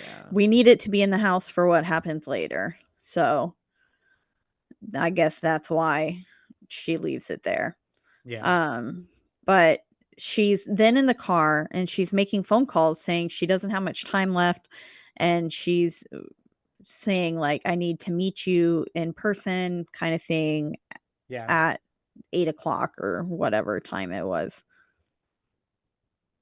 So And I then, love how the Uber driver the whole time was just kind of listening to this yeah, he's like conversation as looking in a the rearview mirror, like, damn, he's getting all the tea. He really I'm was like, what the for fuck? real. Because the way she was speaking too, like it was just so like life and death, like OMG, like yeah. And so then she ends up, meeting her sister at this restaurant. It's very like swanky, like fancy, I guess. I don't know, but yet they do dinners family style. I don't know. It the dude Taylor who's trying to take care of them. Obviously the sis and C are like not in the mood, so she dismisses him, and it's all really funny the interactions that they're having. Mm, But yeah, the sister thankfully came, and she's open to talking to Cecilia, and Cecilia is basically trying to be like, I've got proof, and I know that like this and that has happened, but like you are one of the. She's basically kind of compliment her. She's like, you're one of the strongest people I know, like and right now I need your something, your strength, and starts to tell her about what's been going on, but before she yeah, can she really even begs get her any to believe what she's about to tell her. hmm But before she can even really get any information out, and the sis is actually like, yeah, okay, like I'm listening, like what's going on. Their knife starts floating right next to her, and she's like, wait, what the fuck? And before they can even react or do anything, the knife slits Emily's throat and just ends up in Cecilia's hand. And it happens So all in a fast. matter of so fastness that like you're even like everybody, the watcher, what's happening to them, like even the belated reaction from like everyone around them and from that first lady, um it is pretty gnarly. And yeah, she dies, bleeds out right there on the table, which is Yep, in really front of sad. everyone. It was sad. I was like, no. Yeah, And because it was then given that they were like their only family. yeah, exactly. Like she didn't have anyone else to really Anyone turn else? to. Yeah. And I was like, watch the security footage. You'll see she didn't do it. And Yeah. But but even like how fast it ended up in her hand, like that was I don't even know how they managed to pull that off, honestly. yeah, me neither.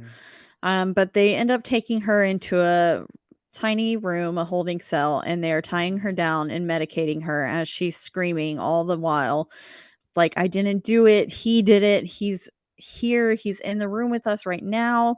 Like, it's not Yeah. me. He killed her. It's not And really helping her case, making her look more crazy. exactly. And they end up locking her in there with him. Because she's just looking in the corner and she's like, he's here right now.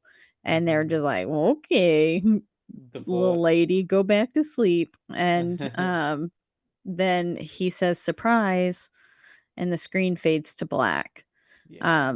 And transitioning into the questioning now. What is that called? An interrogation. An interrogation, yeah. I couldn't remember the word while I was watching. I was like, an interview? And I was like, this is not an interview. But they're in the interrogation now and they're asking her about the video, the diazepam that was in her system, and then the email that was sent to her sister, like saying that she wished she had died and stuff like that. Yeah. And so it's not really making her case look any That better. good. Mm-hmm. And then she's like, I can't tell you, but he's in the room right now, so I can't. I do have something, but I can't tell you. And I was like, girl, Not ooh, helping. you look, no. Mm-hmm. Yeah. It's not looking good whatsoever for her. And then, is this after all of this? Then we have the doctor meeting with her and telling her that she's pregnant. Yes. Yeah. She Mm-hmm. is there and she's like, blood test. And it turns out you're pregnant. Must have happened sometime within the last monthish or so, or month and a half ish.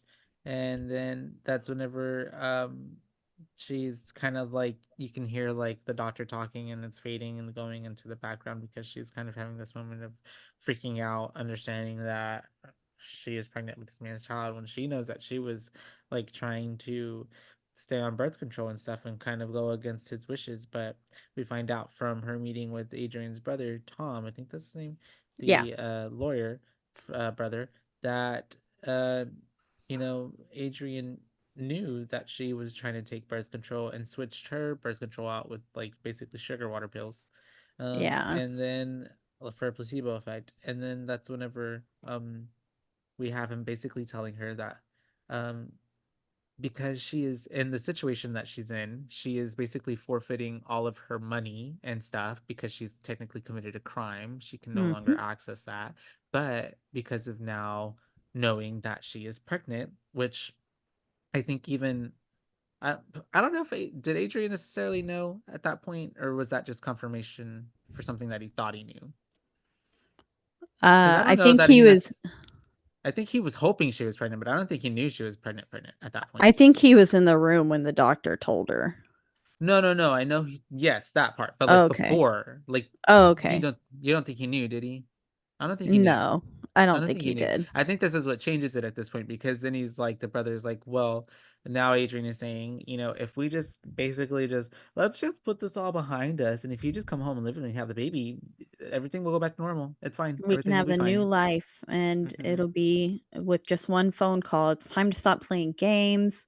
You can have a new life and it'll be just like your old life with him. And I was like, no, that sounds like hell.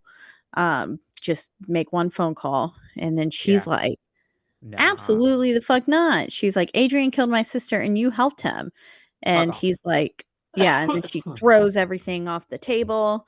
And Tom is basically says, I'll come back in 3 days. And he says, we'll be watching, Yeah. which This is was all like, confirming that everything she's been going through has been for real. And exactly. at this point, while because she threw some of his papers and stuff on the floor, she was able to steal a pen from his briefcase that he doesn't notice she does. And She it's like takes. a quilly kind of pen that a Yeah, fountain pen that has that sharp edge to it. because when she gets back into her room, she ends up going into the little shower that they have in their room area and gets her quilt pen and says, what did she say? Like something like, "You'll never have this baby and you'll never have me," and Yeah. then starts to like Trigger slice her warning. wrist. Yeah, Yeah. trigger warning. Tries to unalive herself. But before she can get too far with it, he ends up grabbing her arm and her wrist, and she's like there you are, gotcha, and then like starts stabbing his suit. So then Yeah, his she's suit like, starts to, fuck you, yeah, and just literally going starts to go ham on ham. him. And I'm like, she And could I have was done like, more, I think, woo, but yeah. she ends up doing damage enough that his suit starts to like go in and out of optics, so you can see it and then not see it and see it and see some parts but not other parts. And one of the guards comes in to check on it, check on hers, telling her to just get in her bed. But then he notices the freaking scary man sitting on the Hmm. floor, but is freaking weak as heck because he literally gets taken out by his own stun guns, taser. Yeah, I wonder if this suit gave him, like, if he was Strength. able to, like, yeah, make it stronger, because he really took out, or he was just incredibly strong, um, which is terrifying, but Yeah, possible. But he really took out each of these cops one by one, just, like, with ease. yeah. And I guess even though he was coming in and out of invisibility when he was invisible, I mean, I guess it is hard to fight something you can't see, right? So Exactly, yeah. these poor guards kind of didn't really have a stand a chance because as she runs out and tries to get away, these guards try to stop her and act like she's the villain, but then they get revealed very quickly that, like, Adrian's out there and he's in his invisible suit, and they one by one, like you said, all get taken out. And it's pretty graphic, it's pretty gruesome scene, it's pretty cool actually, tbh, but he ends up Yeah. taking them all out, and it's almost like he is as well taking joy out of it, because like especially the last one, he's just like bang, and Yeah. then uh ends up walking out, and she chases after him. She goes into the parking, or actually goes into through the security people, and she's just like, fuck "Stay back." y'all.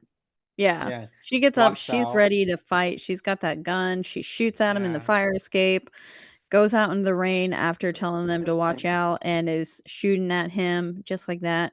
Yeah. And, this is where I was like, "What about her arm that she cut Yeah. open?" She Like, should have like have been passed out at this point. yeah. And then the guards are coming for her, and then they're in the rain, and it's a really high intensity scene because she's, like, hiding behind different cars, and he's invisible, so you literally never know when he's gonna just pop out at you. Yeah. And, Thankfully she his suit's finally kind of still though glitching in and out. yeah, so she Uh-huh. finally Uh-huh. finds him underneath the trunk of a, like, minivan looking thing, and she goes to confront him, but he gets her down, and Yeah. he pins her up against another vehicle, and he's like, "I will hurt someone else that you love," kinda thing. Yeah. Oh, Um, yeah, that's right. And then he starts to threaten Sydney. yeah. And she's like, "No, leave her alone. She's just a girl," kinda thing, and he's like, "Ha ha ha." I'm a villain. I do what I want. Yeah. And then that's whenever he ends up shooting some other poor guard, which I'm just Yeah. like, God damn, these guards are just like going through it. And then I love how like the guard got shot by this dude in an invisible suit, but then sees her walk up and he's like telling her to like don't do anything crazy. I'm like, bro, didn't you see what happened? Like what? Like, Like that wasn't the even crazy me. is not a thing we should even be mentioning right now. Like, what's crazy is that there's an invisible man out here. Literally. But, That's yeah, funny. so, So they she ends up calling James because she ends up getting able to get a vehicle. Calls James and is like, hey, you need to go yeah, home she right steals a now. fucking car. Yeah, yeah, yeah. Oh yeah, from the dude that because I forgot he tried to run her over, and then she Yeah, he steals tried to the run car her from the over. dude that got hit. Yeah, or who like swerved out the way, and then she takes that poor dude, and then she's calling James and she's like, hey, you need to go home because Sydney's in trouble. She's in danger. Yep, and, fucking shit, Adrian gets to the house first, Yeah, and he goes into Sydney's room. She wakes with the start and grabs her pepper spray. She's, like, immediately on the alert, yeah, and thank goodness she sprays the pepper spray into the air, and he falls down, and she realizes that someone's in the room with her, and yeah. she runs, but barely makes it out the door before he is able to grab her by the neck and start choking her. But then thankfully James gets home right in the nick of time. See, now And here's the thing. Do you think that two? invisible men were in the house right now? Oh, possibly. Not just one. Yeah. Because I think that's because I think that because she maced him, right? Was he able to get from the macing in the bedroom to all the way over there where he like knocks her out in the hallway and catches Yeah. her? And that's all like and he basically gets her from like the other side of the hallway. Yeah. I I think they were both in there. I think Tom yeah. and what's his face were in there at the same time. And then And then at some Adrian point, escapes. yeah. And then Yeah. because Tom ends up Getting shot. comes and concocts that whole plan of like whatever. Yeah, I don't know. But because even Yeah, I that's would like think that they're both in there, and also with how much they beat James up too, like, yeah. if because James got the shit beat out of him Mm-hmm. too, I could see 2 people, like, possibly ganging up on him at the same time there as Like one well. of them holding him down like that, Yeah, and and the then the other other one just dude's going ham. yeah. And so yeah, because James comes in and is able to try to help her, but is getting attacked and brutally by uh the invisible man. But thankfully Cecilia comes in and she has the fire extinguisher, right? Yep, Yeah, and then fire like is extinguisher saves the day. again and She's is like, able "Sydney, to get down." to wait, does she or does she does Yeah, she sprays him, and it yeah, makes him visible yeah. for a bit, so And then that's how we she get the shots in. yeah, that's how she shoots him, Yeah. and he falls down, and, then She's able to walk so up to him and he's like, obviously beating out and they take the mask off and it's Tom. exactly, and so then you're like, "Well, shit, they were both in on it now for sure." But it was Tom in this one, and then they later go on to say we kind of flash to them in the, like, police headquarters or something, and James is kinda giving, uh, Cecilia a rundown, and he's Mm-hmm. basically like, "We found Adrian in the basement of his house tied up," and she's like, "No, you don't understand, he set his own brother up," and she's like, "That's what he does, is he makes me feel like I'm the crazy one," and she's like, "He will always make it look like it was someone else, like it was their fault and not his." Mm-hmm. That's a narcissist for you. Exactly. And, then she says, "As long as Adrian's around, you can't help me." And so then she ends up calling him, Yep. And she's and like, we baby, I miss you. I love you. yep, no, she's like we just hear him say, "Cecilia, I'm glad you called." And then Yeah. we see her going back to his place. Um, and he's like, "Wow, you look amazing." And he's all nervous in front of her and stuff, and, she's like, "I don't feel amazing. This is all a lie," kinda Mm-hmm. thing. And then She's already he serving it up with like, nuh-uh, don't feed me none of your bullshit. exactly. Mm-hmm. And, um, And so what they they get go in in and they for start to have dinner. dinner. Yeah, they start to have a little dinner, little chatty chat. And she's like, you know what?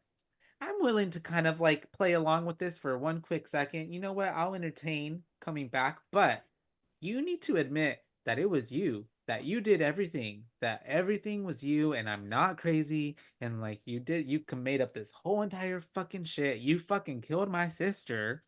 Mhm. And then and he literally is just like, I didn't do that. Like I could He's I playing shouldn't. the victim and Yeah, is very saying much Tom so. Like controlled him.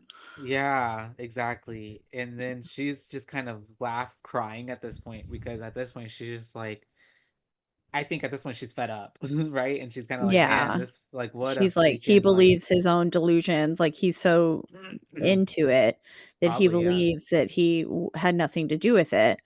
And he then goes down to like he goes over to her. He touches her leg and says a sentence that ends in the word I wouldn't want to Surprise. like surprise or that would come as a big surprise. And it Mhm. was like, oh, nope, he said it again. And he's such a narcissist that even though he's saying, no, I didn't do any of this, he still is saying that just so that way she knows, like, no, I did it. You know what I mean? Yeah. But It's like in a his way, little way of admitting, but no one else would ever understand. yeah, and controlling her and stuff. And so she's Yeah. just, and I think, and especially that's the moment that just sends her off into the like kill mode because she's just like, you know what? I need to go use the restroom. Excuse I me. need to go clean myself up. She And leaves. We see yeah, him sitting there in the chair, and then out of nowhere, just his hands get picked up, and we get the knife that's in his hand, and he slits his own throat.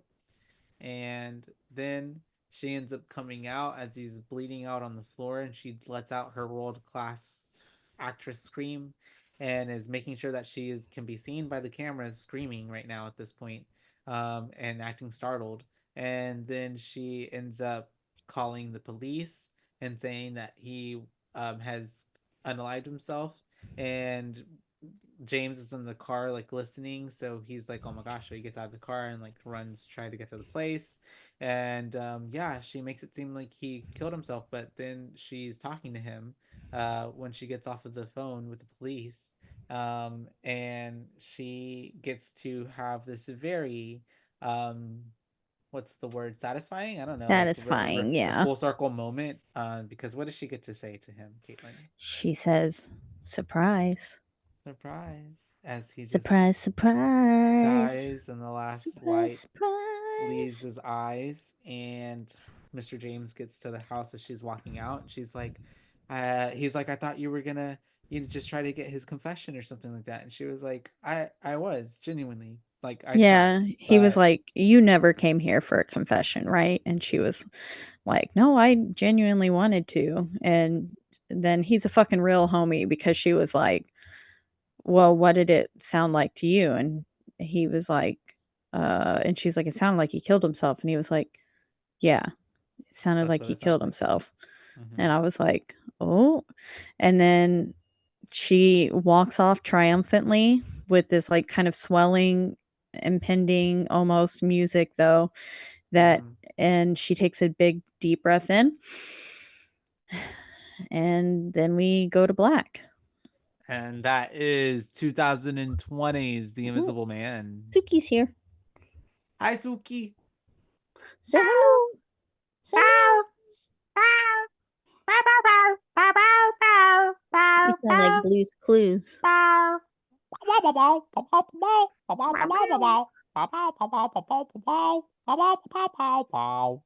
You say meow?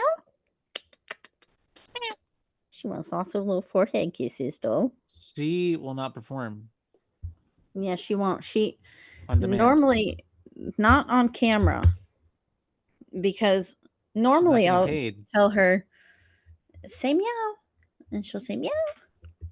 You're stepping on the computer, which is very bad. She said it's you're taking too long. It's time to give her attention. Time So for yeah, you mommy guys, that time. was our movie for this week. That was The Invisible Man. I'm sorry if that was triggering for some of you guys. And you know, if y'all are listening, um, I just want to say I appreciate your vulnerability, Caitlin, and for Oh, sharing that with everybody and for allowing everybody to know you a little bit more, and for sharing the hotline as well, and for yeah, just kind of putting that awareness out there that if you're going through something, um, you know, reach out and don't feel like you are alone, and don't isolate yourself, because that is what your you know, abuser wants to make you feel like you're isolated and alone and that you are stuck, but you are not. And yeah, I hope that if anybody's exactly. going through that, that they can find the light and find a way to get themselves through that. But yeah, I don't know. Do you have any other fun facts to add for this? Oh, fun facts. Mm-hmm. Suki. She keeps climbing up here. Leah Wanell had told cinematographer Stefan Ducio, um, I'm not sure if that's how you say his last name, that this horror movie would feature plenty of light as an invisible man doesn't need to hide in the darkness. And he kind of groaned with pain because cinematographers love darkness. The attic scene is a little gift that he gave to Duccio, and they lit it with just the torch. That's Suki. cute. And then, as a fan of opening title sequences, Lee wanted this film to feature titles that are simple yet still speak volumes about the film itself. And the one here, Waves Crashing Against the Rocks, briefly showing the titles before they drip away, came to him on set, and he soon discovered that water is the most difficult thing to get right with CG. I And bet, because there's so many intricate details to water. The way it yeah, moves, it's so exactly. fluid. Yeah. Wanell and his crew used a combination of old school techniques and the state of the art CGI wizardry to bring the Invisible Man to life, with some scenes requiring a fully green suited actor that could be. Oh, Suki, no, get off. That could be painted out later, and others achieved with nothing more than a simple bit of string. Well, what is this? Sorry, she's like crawling everywhere. She is. She almost closed the whole screen right now. That says, well, with say the fight scenes, that was a real mixture of things. Wanel said we had Lizzie being pulled around in wires, and we had a stunt person in a green suit who then had to be removed digitally. But then also in those scenes, we would also use a really old school practical effects like pulling doors closed with a piece of string. Some prop guys would be hidden in a cabinet, and he would pull the piece of string, and a door would close or a cabinet would open. It made you realize that how you do a visual effect doesn't matter. It's only the end result that matters. So they use some old school things on this film. Yeah. And then lastly, pine trees aren't native to Australia, which is where the movie was filmed. So the sequence where Cecilia runs into the night amidst the pine trees was actually shot at a plantation where they are grown for furniture and Christmas trees. If the sun was up, you would see that these pine trees are planted in a really neat rows, not natural at all. That makes sense. But a good thing, I guess, it's at night, so you don't really get to see that at all. It just, Exactly. yeah. She's Yeah. purring. Oh, cute baby. She's just a little baby. But How many yeah, boos would you give this film? I would give it in terms of like a film, I would give it, man, I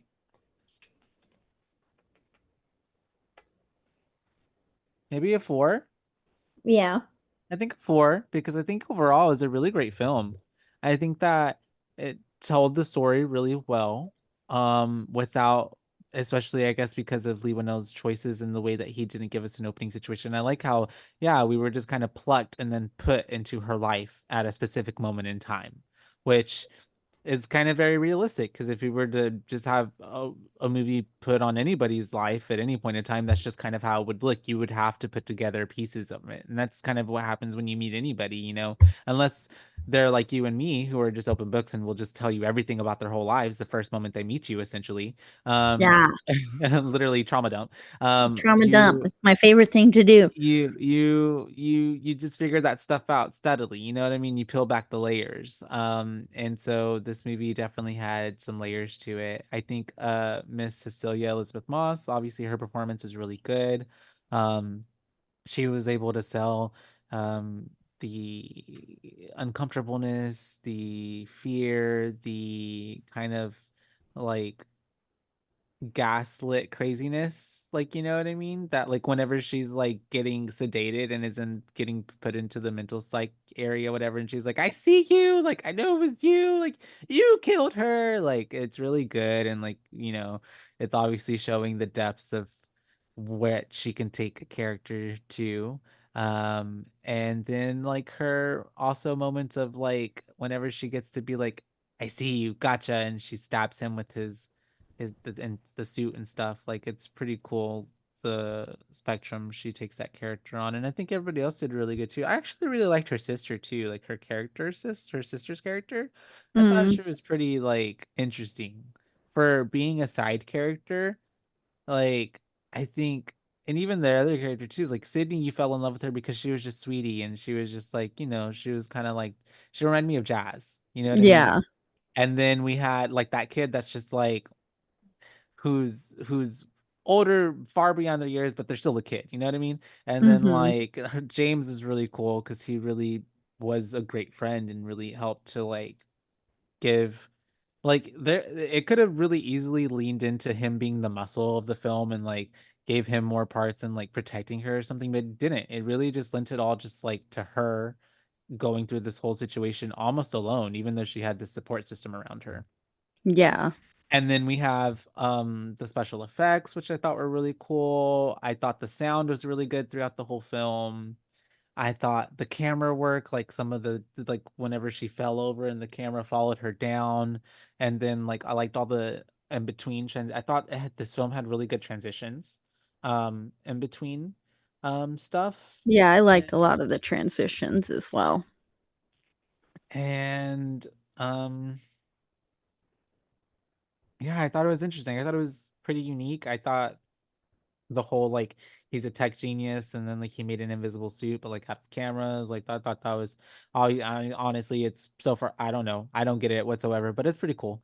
And then yeah, I'd give it 4. I think it was a solid movie. Like I can't really tell you like this movie was bad because of this, you know what I mean? Like there wasn't too Mm-hmm. many bad qualms for me on it, so a 4, solid 4 for me, Yeah.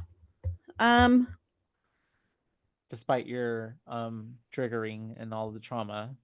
yeah. I think I still really enjoyed the movie. I thought it was really well done.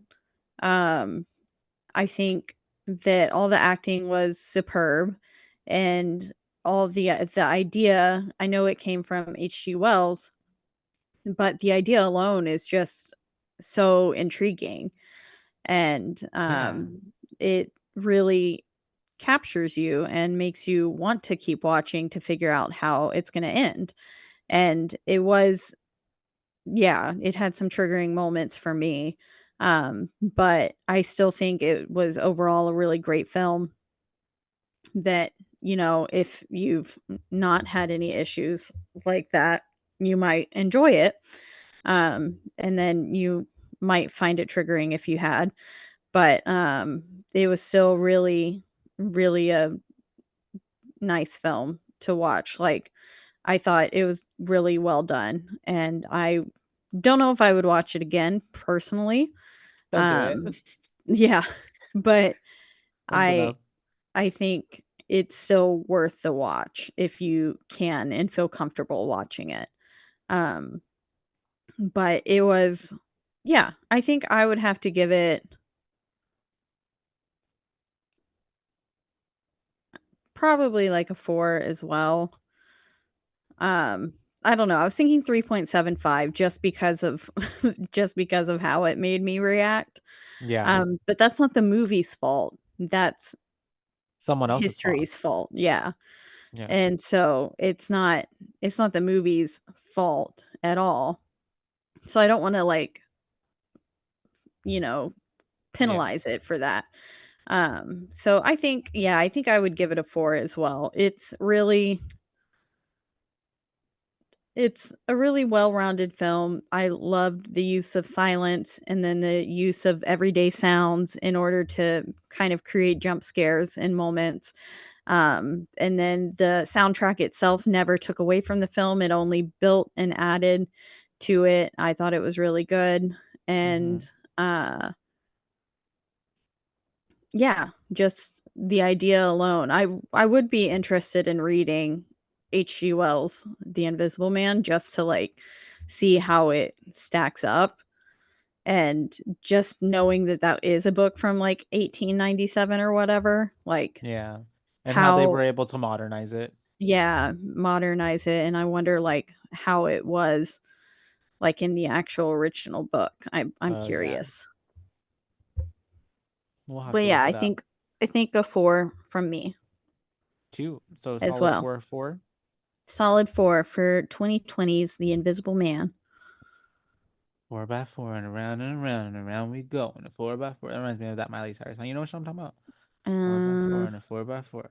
I don't know. Anyways, but yes, for the Invisible Man, and yeah, it is it's a pretty heavy one, but that is going along with our sci-fi horror movie month that we've got going on, which we will continue on next week, and we will be covering Twister. Everybody, Twister. Twister, because One we've of been the other having things that scare me the most. yeah, we only know very traumatizing. We've been having a lot of storms and bad weather in our area. I don't know about any of our listeners, but then some tornadoes and stuff. So we would like to cover Twister because although it's not like necessarily like horror, that is a horror for someone and somebody because tornadoes are very terrifying. And if you're ever caught or near one, there's not really much that you can do. And Besides you just are at the hope and mercy pray. of nature. Yeah. So that's terrifying. Yeah, it is very terrifying. So, yeah, look forward to next week and let us know your thoughts if you think Twister deserves to be called a horror film. I Mhm. told Andrew that we were covering it, and he goes, "Fucking finally." He was like, Aw. "About time," and I was like, "I know, I know." And I was like, "We've talked about doing it for a while now." And I think publicly we've talked about it, like, on here as Yeah. well. But Well, yeah, it's a true Texas horror story. it is. So look forward to that. And as always, we're being hosted by the lovely Rogue Media Network Studios. They take really great care of us. And you can listen to us and all the other great podcasts on this network all in one central place, and that is. RogueMediaNetwork.com. And if you want to listen to us or any of those other podcasts, you can do so in lots of places, but the biggest two places would be, Spotify. and also Apple. But wherever you do listen, don't forget to. Rate, review, like, and subscribe. That's right, because that is the only way we can get ahead in this world. And word of mouth, tell your friends, tell your dog to tell their other. Oh, That scared me. but Yeah, we've got a ghost. Yes, tell everybody. Tell your friends, your family. oh, Oh, we can hear you. Uh, I don't think they know. Well, it's a good thing yeah, it's right at the end of their show. Well, you guys are getting some feedback in here. We'll just yeah. tell them to look for that. Go Um, back. Oh, oh yeah, we are. we are. It's okay. It's You're okay. okay.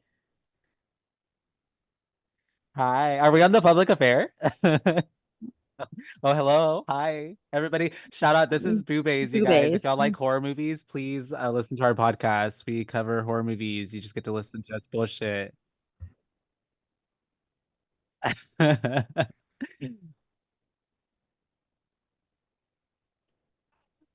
Oh, we You got got it. you. There are so many.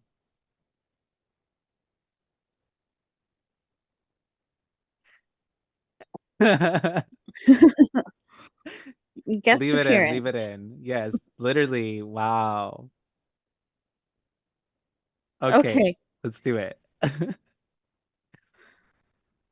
Uh, almost. oh, we're almost done. It's You okay. okay? But yeah, so There you go, you guys. you Yeah, that's can. just a lovely Rogue Media Network interaction right there. Yeah, we love the public affair as well. So Yes. yeah, if you're ever bored and you need a new podcast because you're all caught up on Boobaes, go listen to the public affair. They've got multitudes Ye- of episodes I was now. like, you will get very on board very fast. Yeah, e- um, exactly. but Um, yeah, and then where were we at? If you want if you want to let to, us know your thoughts on Twister, then you can reach mhm, out to us on our one or your thoughts on just anything, the Invisible Man. And or if you need if therapy, yeah, please if you reach need out therapy after this, like I do, um, we'll all go to therapy together. But you can let us know on our one central social media platform, which is Instagram, and that is at. at Boobaes Podcast, and that's at BOOBAES because you're your Boobaes, not your Boobabes. And that's right. And until next time, you guys, we'll see you, and hopefully we won't encounter any more real life twisters I was about to say, yeah, hopefully we're still before here. before we covered Twister. So yeah, until next time, you guys. Bye, Justice bays. Perkin. Bye, bays.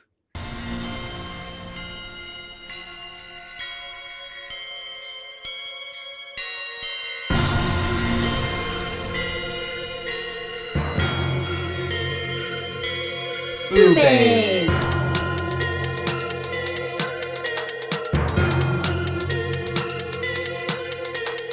Boobaes.